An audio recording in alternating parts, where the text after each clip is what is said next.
Sometimes you find yourself trying everything to keep a dream alive. And while you're trying everything, you find yourself doing things you never imagined you would do. So it would come in a big semi-trailer, and it had a trap door on the back, and they basically would back into the yard, and they pull the trigger, and tons of absolute horrible smelling fish waste would just pour out the back of this thing. And we had Its tails go. Oh man, it was just a mess, right? This wasn't the vision. It wasn't in the vision, absolutely not.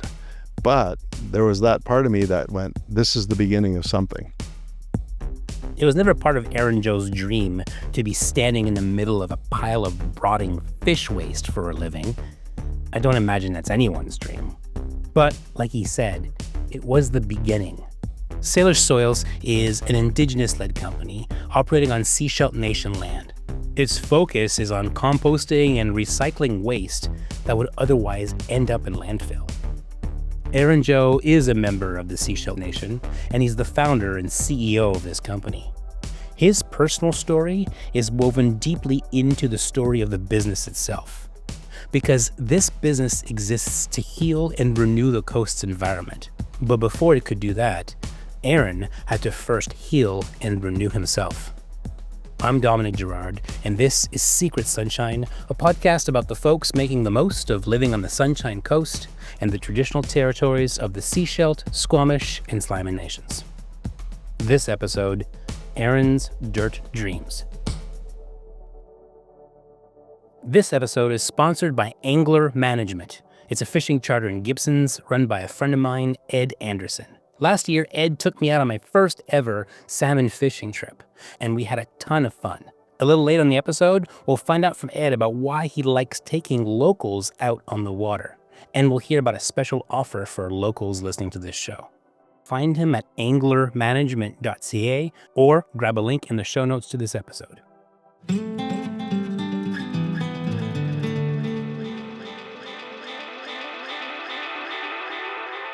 Hello, there I am. So tell me where we are, Aaron.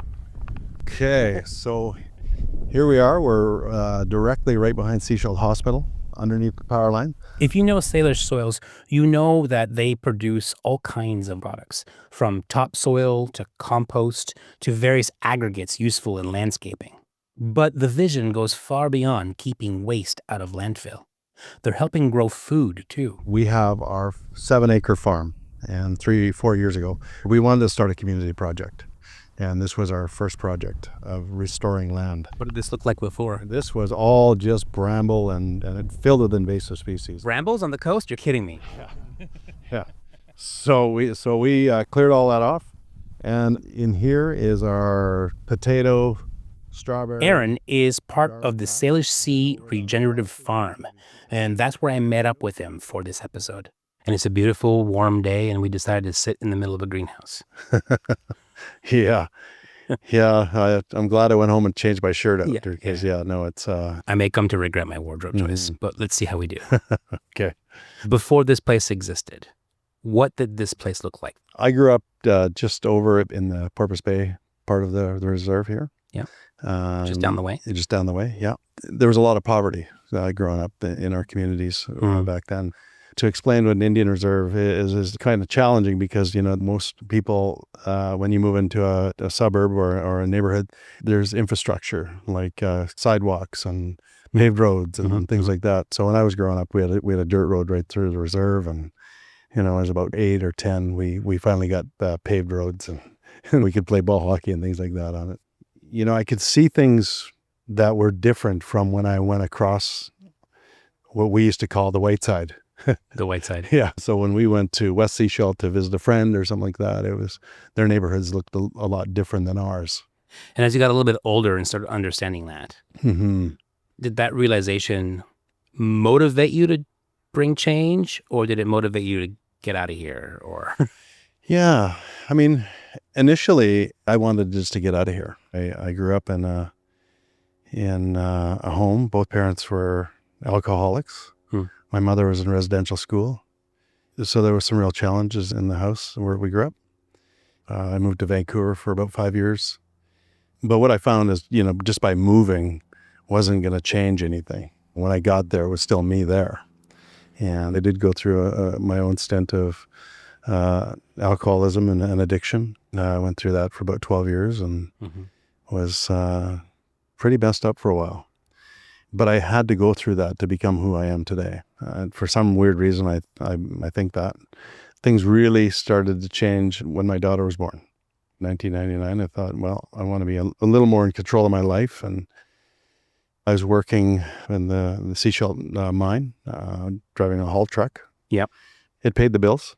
It was not a bad job if you like to put your mind in neutral and just drive back and forth to the excavator to the jaw. But realized really quickly that wasn't something that I could do, because what I realized about myself today is I got a pretty creative mind, and I'm always thinking about a new opportunity or a new something else to leverage my life forward. And at that time, still didn't quite get the addiction under wraps. You don't just quit. Yeah. No. What I realized is I needed some help. And even then, still didn't quite get it. When I first went in, I thought, well, I just want to get it controlled so I can at least have a beer with some friends every now and then. I'll be fine. And I'll be fine. That didn't quite work out the way I planned. So today, many years later, I'm still a member of our groups that serve people in addiction. Yeah. Or, as I say, in recovery. So I've been in recovery for a long time, and it's been an amazing journey for me. This is what I mean when I say Aaron's personal life is deeply woven into the business story of Salish Soils. Learning to overcome, learning to live with his addiction helped Aaron see that he could dream bigger, he could push farther, and see beyond the kinds of careers he first tried to do. When I think about all the things that I've done in my life, if I go back, when I was a kid, when I got out of school, I wanted to be a fisherman, because all my friends were coming home from fishing and had really large paychecks. And I thought, man, that's what I wanted to do, right? Right. By the time it was my turn, the fish had already been fished out. Okay.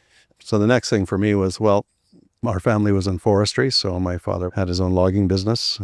So he'd buy properties and harvest the timber off them and then sell the properties. Took up forestry, took up logging, and had an accident right away. So I cut my arm, fall on a tree. Oh, that is a big scar. Yeah.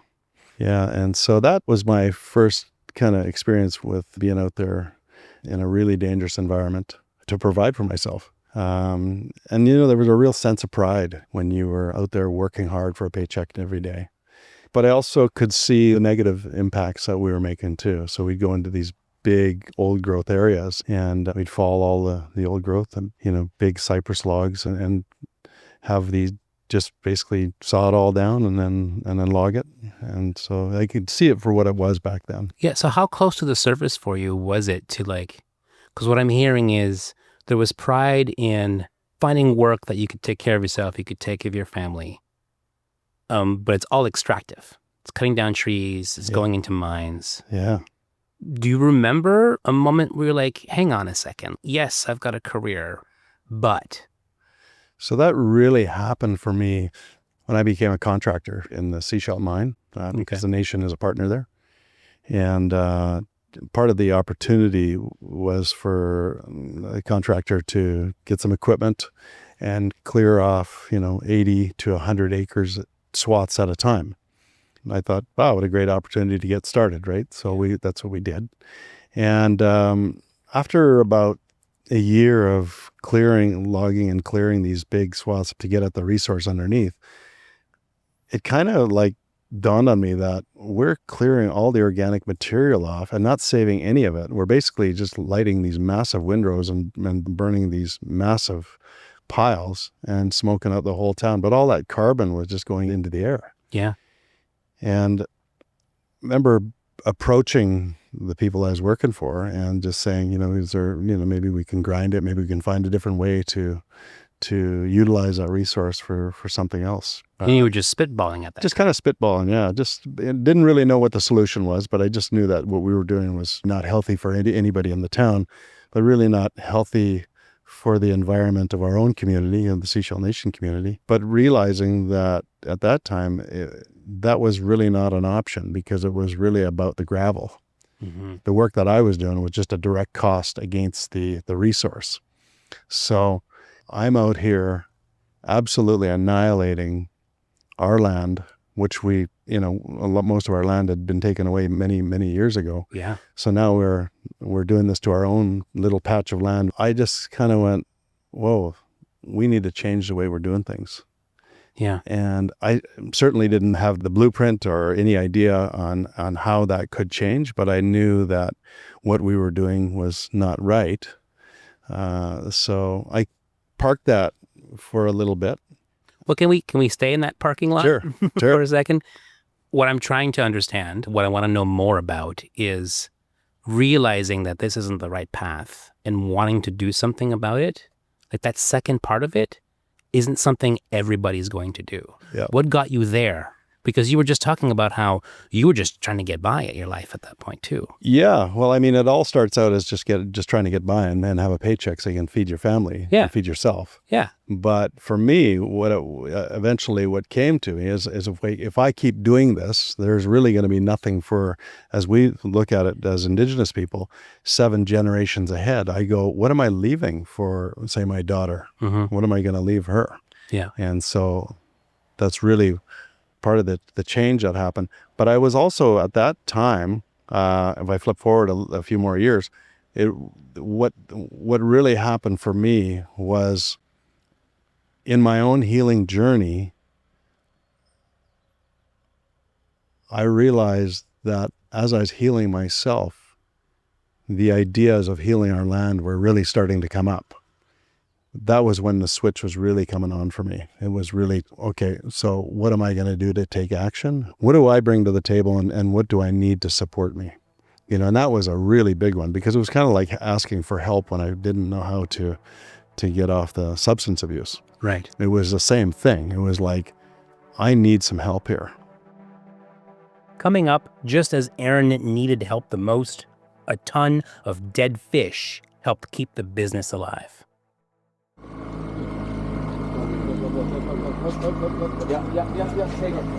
What you're hearing is me nervously reeling in my first salmon. What does that mean? Reel. Under it. I'm on a boat with Ed and his friend Brian. Ed's company is called Angler Management, and he created the business because he needed to put his IT career behind him. I wanted to do something that was the polar opposite of running an IT company, where the only time people call you is when they have a problem and they're not very happy about it. So gone are the angry customers who forgot their login passwords. And now Ed's life is all about getting people out to sea. It's amazing. I enjoy catching fish, but I also enjoy watching people catch fish. And some of the people I've had out, they're reeling in a fish for the very first time. And obviously most people eat it. It's really fun seeing other people have fun. What do you like about having local clients? You know what? It's really interesting to live here. We moved here 8 years ago. And some of these people have lived here their whole lives and have never really been out fishing. So it's really cool for them to be able to get out and see the coastline from the water. It's just so different from being out on the ocean versus just walking along the shoreline even, and see places that they've never seen, even though they've lived here longer than I have. And if I'm a local and I want to go fishing, why should I pick Angler Management?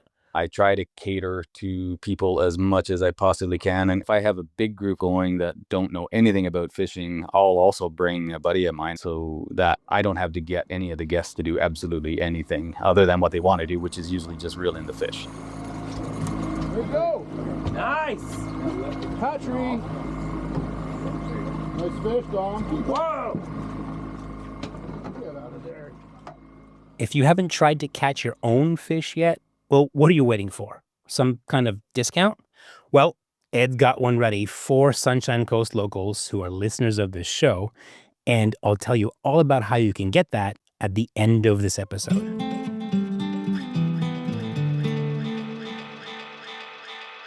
Let's go back and unspool more of Aaron's story and get back to how a lot of fish heads kept his own head above water. What's fascinating about this business is you've built an economic model here where you make money with stuff coming in, and you make money with stuff going out. Right. Yep. Was it hard to figure out that plan, or was it actually pretty straightforward once you got down to it? Yeah, I mean, it's quite complex in the beginning, right? Because, when we first started to build the model, we had to take out a large loan through a capital partner.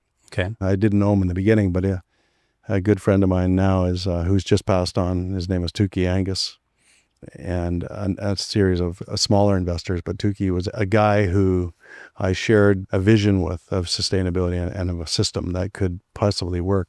And I was asking him to invest in this dream I had. And he phoned me about 2 weeks later and he said, come on over to the house. So I went over to his house. He said, I'm going to invest in you.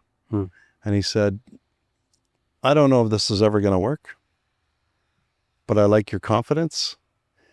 And he said, and I like people who take risks like this. And I believe in what you believe in. So he wrote me a check right there. I was able to take that and then leverage that with the bank. Yeah. And start. So, but you start like negative $2 million of debt. No big deal. Yeah. And no contracts. Yeah. And you're wondering, okay, is this going to work or not? Intuitively, absolutely. Intuitively, my gut feeling was this is so on. But yes, scarcity sometimes pops up every now and then, and you go, "Oh man, I hope this is going to make some money." As we're selling our house to use the equity to keep the thing afloat. Do you remember your first contract? First contract was processing green waste. The regional district had a contractor haul it to us. Our job was just to grind it up and compost it. How much time had elapsed between that first investment to that first contract? Oh man, 7 years. 7 years. Yeah. It took 7 years to get going. Yeah. That's a long time. Oh, absolutely. When we were, so I had the bank, we were just paying them interest only for 7 years. Right. And not easy interest either. The challenge was to try to keep the dream alive with them. So I was constantly having communication with them. But what I had leveraged with them was we build a state-of-the-art facility and it becomes a utility, especially if it's right smack dab in the middle of the coast. So if somebody wants to compete with you, they might as well just buy you out of this thing because there's not enough room for two. That was like the emergency hatch, sort of. But we still didn't have any contracts, so that was the challenge, right? So somebody could have still come and built something and then got the contracts and we would have been done. Within those 7 years without long-term contracts, Aaron would book as many one-off jobs he could get his hands on. He says he was following his gut. And funny enough, it was guts that very literally kept Salish Soils going. We were working with a company called Grieg Seafoods. And it wasn't a contract. It was just a fee for service. So you were getting little pockets of money here and there. Yeah. So in the fish farm business, they don't want to send you 1,500 tons of waste. They want to send you 0 if they can, because, that's all product. Yeah. But, they would have a die-off or they would have frames and heads that they would process and then take the meat and sell the meat. So Grieg was amazing to work with in the beginning. We processed about 1,600 tons of fish waste, which is not the easiest thing to process because fish waste, when you let it out of the bin from the hot sun, it's so potent that you could smell that 5 miles away. So tell me if I'm wrong here. You are trying to build this company. Mm-hmm. You haven't landed contracts yet. As the months and years tick by, though, you've got to have some people saying, you're crazy. This isn't going to work. And then fish guts. Yeah. Right? Can you talk about that moment in time? Man. Like, it must have been pretty wild. Oh, I always thought I'd be involved in something a lot more glamorous than composting fish guts. That's for sure. So I'm one of those people who likes to be liked. Okay. But certainly, as I was doing a lot of healing work, what I realized is I had to get over that. I had to get over that wanting to be liked person. Oh, wow. And so this was a real challenge for me because I knew that by processing this material, it was making people upset. And just like many years before when we were smoking out the town, being the contractor who cleared and burned all the material at the mine, it was very similar, except it was just odor this time. Yeah. And so, I wanted to do something about it as quick as possible. Mm-hmm. But can you paint the picture for me? Like, I want to know. Absolute fear that this was all. So intuitively, I knew I was going in the right direction. But in my head, I was like, this is crazy. This is crazy. Why do I want to do this? And so it would come in a big triaxle semi-trailer. Okay. That was like a big milk container. And they basically would back into the yard, and we'd make a huge berm of carbon, which would be ground up with green waste or wood waste. And we didn't have any cover, or we didn't have a processing building yet, or any of that. We just had to do it out in the open air. That's just how we had to start. Yeah. And they pull the trigger, and tons of absolute horrible smelling fish waste would just pour out the back of this thing. And we had its tails go. Oh man, it was just a mess, right? And sometimes, am I picturing like that squishy sound? Oh yeah, yeah. And sometimes it would be like it would break the berm and it would just take right off. It would just about be heading out the front gate of Salish Soils at the time, and a stream of dead fish. Oh yeah, it was just man, and it would be so stressful for me because I knew I didn't want to do that. I didn't want to do that to the community. This wasn't the vision. It wasn't in the vision. Absolutely not. But there was that part of me that went, this is the beginning of something. Yeah. And yes, when you talk about your friends going, are you crazy? Right? Like I had so many friends go, what are you up to? When you think about that, can you smell it right now? Absolutely. That's a smell you never forget. What does it smell like? Oh, it's just absolutely like ammonia. Because salmon or trout have an enzyme. As soon as they die, they start breaking down immediately. And so they quickly turn to ammonia. And that's why from fish offal, it makes an amazing soil because it's filled with nitrogen. Right. That was the beautiful thing is, yes, it was terrible processing it, but it made such an amazing product. Mm. Like it was just pure going in, pure blood and guts. But you never had plastics. You never had contaminants. You just had this beautiful black loamy material that's all it was. So that's the other side of it, right? This is the nightmare of dealing with it. But once it rendered and became organic soil, that first time, that first batch. Yeah. Can you talk about that day? I phoned the chief, who was Gary Feschuk at the time, and I said, I want you to come down and have a look at this. And Gary brought one of his counselors down. And from that day on, Gary has been one of my biggest supporters. He could see what I was doing. Did you put your hands in it? Absolutely. You put your hands in it. It's very hot, of course. It's still got a cure. Really, the microbes are doing all the work, but they operate at about 60 C, so it's pretty warm, right? So yeah. when you pull the cover off, the whole pile's steaming.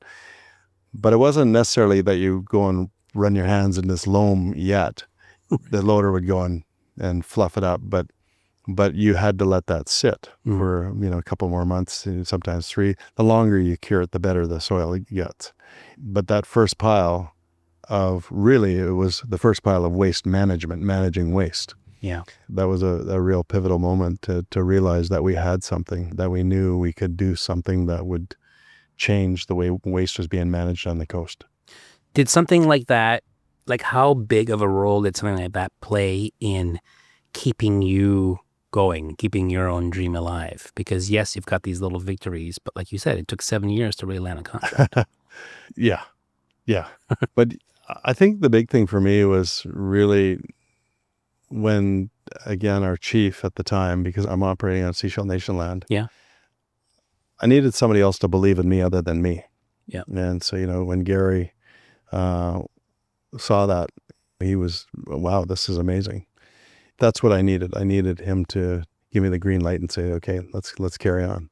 Wow. And so all those things are so important because, when you're talking with people who are financing as well, they want to know that the nation's okay with this as well, right? They want to know that the community is okay with it. Right? I mean, not the smell, but the idea. With the idea, not necessarily the smell. There's many ways to mitigate smell. It's all money, right? And the more money you put into your system, the better the system is. And so today, you know, we're able to afford those things where before we couldn't afford to have a tipping building with a biofilter on it. Right. There's a step along the path. Yeah. And there's many steps to that path, right? You're constantly innovating your processes. And this is really why I love this business, is because it's filled with innovation. And there's so much opportunity because you're managing something that is happening every day. So whether we have tariffs or we have a downfall in the economy, waste happens every day. It's got to go somewhere. It's got to go somewhere. And so our job is just to keep innovating that and making it better and better and better. And as closed system as possible. Absolutely. Do you feel at this stage that the whole system is completely closed, or do you still feel like you're in really good shape? But I would say we're 95% there. Really? You know, well, I mean, I could say we're 100% there because we are a system from waste to soil to food, back to waste. We're there. I mean, today we're sitting on a farm where last year we grew 25,000 pounds of food.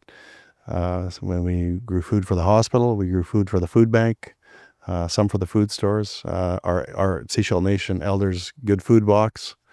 Those are huge achievements for me. Do you remember a moment you really felt the pride of what you've done? You know, I'm learning to do that today. You haven't taken time to appreciate what you do. I got a great guy who works with me right now, and that's one of the things that he's asked me when he first came on. Do you ever celebrate like milestones? Yeah. I said, you know what? No, I usually just carry on to what's next. And so we're starting to do that today. That's just another thing that I guess I'm working on, is celebrating that. I get the impression that you're never going to feel like you're where you're supposed to be. It sounds to me like you're always going to be, there's one more thing I can working do. on something. Yeah. Well, I'm, you know, in my own personal life, I'm constantly working on things in my life. Yeah. You know, that have to do with me. That's where you started. That's where I started. And in my business career, it's the same thing. Constantly doing that work on self first, because my job isn't to fix somebody else. My job is just to work on myself. And by doing that, hopefully there's somebody noticing that and going, I want to be like that guy. Take the ceiling away. Take the ceiling away. Yeah. Like when I looked at the beginning of my journey, the ceiling was, I want to be a logger. And even bigger, I want to be a logging contractor. That's the ceiling, right? So you take the ceiling away and then you become whatever you want and keep reinventing that. When I realized that I was not a logger or a forester or a miner, when I realized that I was an entrepreneur, everything changed. When you think about what you've accomplished here at Salish Soils, Yep. How do you want other people to think about how this business came to be and has found success to shape their own dreams, ideas, change-making, crazy thoughts? I mean, it's always believing in your gut feeling. I mean, you know, like Your fish gut feeling? Yeah, for me, it was always about that intuitive, you know, like following my intuition. And I'm a big believer, if we align with the planet, how could it go wrong? It just seems to be endless opportunities to do great things. During COVID, I spent a lot of time out on the land by myself. You know, I took a seat one day and I was out in this beautiful bluff, overlooking the fir trees and overlooking the ocean. It was just like, wow, sitting on the moss and realizing that I had a bigger role to play. So even now you're surprising yourself with what you're discovering about yourself and your place in the world. It's always about that new discovery in my life. Like I said, I came from a very, very dark past to being in the light. And that's just been a very big thing for me.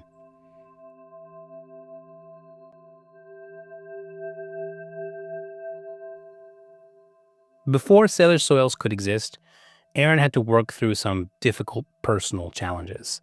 And because he did that, he learned exactly how renewal begins with waste. That's essentially the entire mission of Salish Soils, a mission born directly from Aaron Joe's own life. Today, the company is thriving. Just this past June, Salish Soils earned a Business of the Year award from the BC Achievement Foundation. And Aaron himself is a finalist in the EY Canada's Entrepreneur of the Year award. The final winners of that will be announced in October. Aaron says he's still working on making time to celebrate his wins and milestones, Well, right now, it sounds like he's getting a lot of opportunities to work on that very thing. My thanks and gratitude to Aaron Joe and his team for being part of this show. Secret Sunshine is hosted and produced by me. I'm Dominic Girard. The show's original theme is composed and performed by Max Henry. Thanks again to Angler Management for sponsoring this episode. Find him and book him at anglermanagement.ca. And if you tell Ed that you're a local and you heard this episode of Secret Sunshine, he'll give you a 10% discount on your charter fee. You just need to book a charter between now and the end of summer 2025. And not only that, but the first local to book with Ed who mentions Secret Sunshine will also bag some free Angler Management swag. Speaking of free swag, you might remember that in the last episode, the one with Will Unwin from Penco Motorsports, we promised we'd give away a free Penco hat to someone if they could correctly tell us who interrupted the interview that you heard. The answer is Will's adorable mutt, Boon Bob, and by random selection, Corey Johnson takes the win.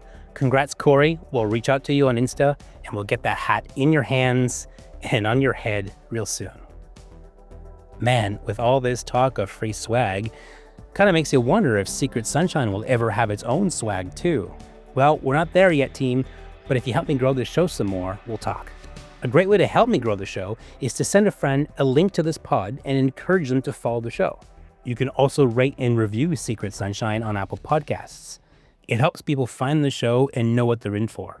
Find out more about the show, including how you too could be a valuable, wonderful, groovy sponsor like Angler Management at secretsunshine.ca.